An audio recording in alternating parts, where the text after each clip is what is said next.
وسيق الذين اتقوا ربهم إلى الجنة زمرا حتى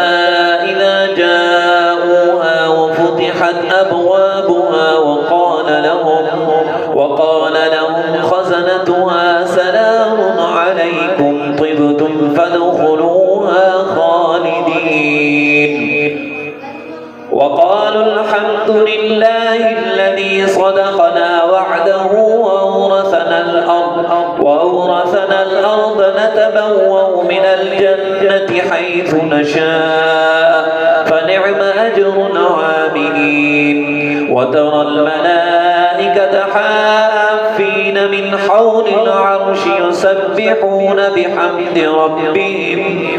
وقضي بينهم بالحق وقيل الحمد لله رب العالمين.